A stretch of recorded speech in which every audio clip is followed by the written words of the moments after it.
Recover ancient villages through community development and promotion of local and European heritage. In this video, we will explore together how to recover ancient villages through community development and promotion of local and European heritage. Why is this important? Ancient villages are the carriers of traditional culture, lifestyle, and social ideology based on a certain economic and social structure. They are the integration of humans and nature and the accumulation of history for thousands of years. Ancient villages can and do indeed make an enormous contribution to our economy and our society through its natural landscape, its industries, and most importantly, its people. Let's try together to replace the narrative about rural areas. The ancient villages should never be seen as a challenge to be overcome. Rather, it is an asset that should be valued and nurtured. With a systemic approach, this can become modern, dynamic, creative, and integral part of our identity and economy. What are the challenges? Right now, as we speak, the ancient villages are facing severe challenges because they cannot meet the needs of modern society. All over Europe, we encounter problems of rural decline, backward economic structure of ancient villages, leading to the decline in the vitality of traditional village. The major problems that we have identified with 5 other partners active in cultural heritage preservations are: lack of industry leads to economic difficulties, backwardness of basic supporting system leads to widening differences between urban and rural areas, and hollowing leads to the loss of talented people, resulting in a lack of cultural identity. Therefore, the protection and development of ancient villages have a long way to go. Renewal plans should be carried out on the basis of maintaining the village's historic features, including protection, repairs, improvement, preservation, and renovation. The planning and design of ancient villages should be changed in morphology and function, taking into account both materials and spiritual needs in the process of development based on national policies, people-oriented, bringing vitality to ancient villages. What can we do? In the context of the strategy for rural regeneration, on the one hand, we must fully reflect the unique value of ancient villages that are different from the contemporary ones. The active protection of ancient villages cannot replace agricultural civilization with industrial civilization, nor can it replace agricultural culture with simple urban culture. It cannot use rural construction methods to build rural areas, nor can it completely change the traditional layout of ancient villages with the concept of modern planning and design. The ancient villages' form, street space, and architectural styles are important protection objects, while the original cultural customs and behavioral activities of the village are memory inheritance. Based on the rural revitalization strategy, the strengthening the comprehensive function of the ancient villages for tourism development can become a pillar industry of traditional villages, but the development of ancient villages is a systematic and complex problem, and the process of repeated efforts is far from relying on its own internal force. The government, the market, the village collectives, and the villagers, as well as the social forces, need to work together to continue the historical memory and tap the local characteristics. One-size-fits-all solution to rural development might not work. The recommended approach should be to focus on creating sustainable rural communities. This means to support and empower citizens in local towns, villages and their environments to build on their strengths. There is no one-size-fits-all approach. Instead, it is a diverse and varied place where innovation and indigenous enterprises must be supported and encouraged. While boosting economic prosperity is crucial, we can integrate actions which support social progress and foster culture and creativity in rural areas. Valuing and supporting cultural activity not only brings new opportunities, but it contributes to the vibrancy and well-being of a local community. Keep in mind that different rural areas have different needs and require of course, different solutions, depending on their local assets, their peripherality, population density. However, we can notice that there are common issues affecting them. We will explore together the 5 key thematic pillars, each of which has a series of objectives and actions. The first pillar, supporting sustainable communities. The key objectives are to make ancient villages a better place in which to live and work by revitalizing our town and village centers and implementing measures to support people to live in town centers. Enhance local services in the community through the provision of support for rural GPs, through ongoing development of the primary care sector to deliver better care close to home in communities, through a support for the rural post offices network to adapt to a changing business environment, and through continued access to schools for children. Empower local communities to ensure that a diversity of voices is heard and included in the local decision-making processes, and that communities continue to identify their own needs and solutions. The second pillar, supporting enterprise and employment. The key objectives are grow and attract enterprise and jobs to promote balanced regional development, support sectoral growth and continued development of the agri-food sector, and roll out initiatives to develop the renewable energy sector and international financial services. Ensure rural communities that have the necessary skills to meet the needs of the labor market and to encourage innovation and maximize assets.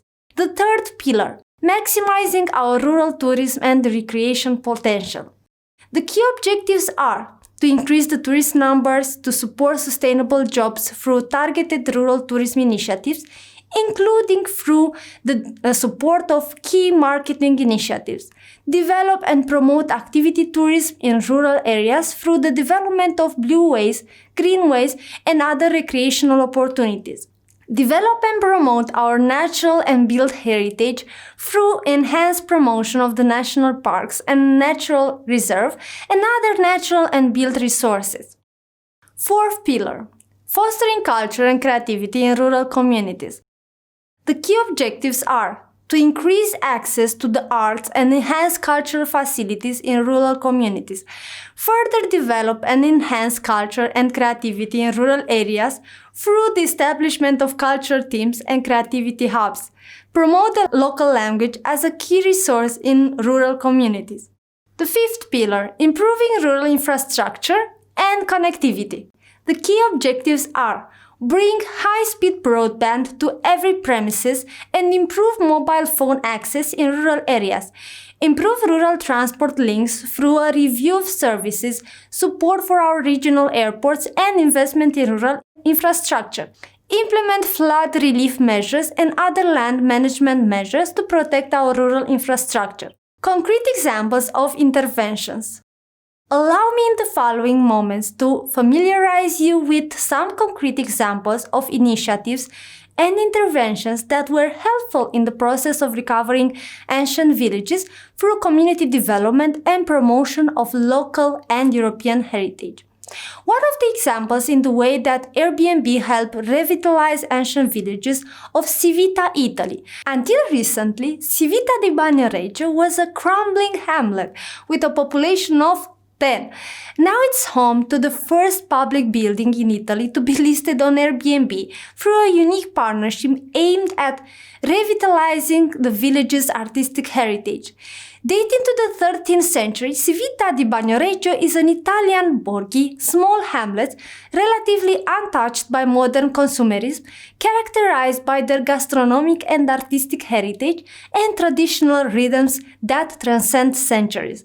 Airbnb joined forces with the Italian curator Federico Sala to restore one of the main buildings. Over 6 months, the team worked to painstakingly restore the house and make it available to visitors, with all bookings proceeds given back to the village to support its ongoing restoration.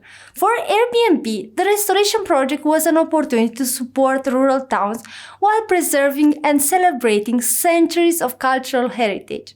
Another example I would like to share it with all of you is the story of Tica Darie, a 25-year-old young man who set up a small business in Roșia Montana, a Romanian village.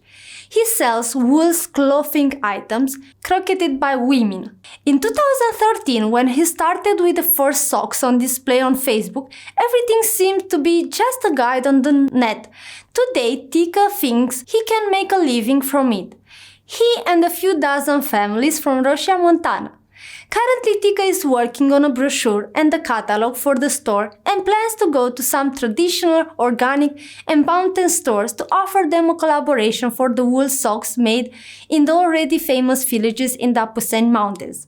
For the children left in the village, he is carrying out, as we speak, an intensive campaign to restore a historical monument that will host a scout club. There's another story that can inspire you. One tourism agency from Italy has designed journeys that allow tourists to experience antiquity immersed in places steeped in history. They offer visitors the opportunity to stay in fascinating structures and perfectly restored ancient stone houses, where they will experience the charm of the antiquity of the ancient village without having to give up the services and comfort they might need. What worked for them and the local communities was that the tourists directly interact with the locals who told them their past stories, teach them local dialect expressions, invited them to lunch, and of course toasted with them the wine of the farmers who wisely is kept in the cellars of the house. So they are able to actually live the life of the ancient villages, of local specialties such as, for example, ancient crafts, traditional cooking lessons, festivals and street parties, with sounds, songs, folk dances and local food. People are craving for authentic experiences, and this is exactly what ancient villages have to offer to all of us. Looking in the future, the heritage sector is already reinventing itself to meet new challenges. Conservation is increasingly geared toward preserving and enhancing a whole cultural landscape rather than an isolated site, and also becoming more people-centered. All the approaches sought to protect heritage by isolating it from daily life. New approaches focus on making it fully part of the local community. Sites are given a second life and meaning that speak to contemporary needs and concerns. Digitization and online accessibility enable unprecedented form of engagement and open up new revenue streams. E-learning tools to promote wider access to cultural content in homes, schools and university, and allow people to generate, reuse and add value to content, enhancing the value of cultural collections. As heritage sites become public spaces that produce both social and environmental capital, the cities and regions that host them turn into drivers of economic activity, centers of knowledge, focal points of creativity and culture, places of community interaction and social integration. In short, they generate innovation and contribute to smart, sustainable and inclusive growth. A wise heritage management can be successful and sustainable, for example through the energy-efficient reuse of historic buildings and the promotion of greener transport and cultural tourism. Much of Europe's cultural heritage is also embedded in rural areas and remote regions, often closely linked with the nature environment. Here, innovative forms of community-oriented management can greatly improve their economic and social potential.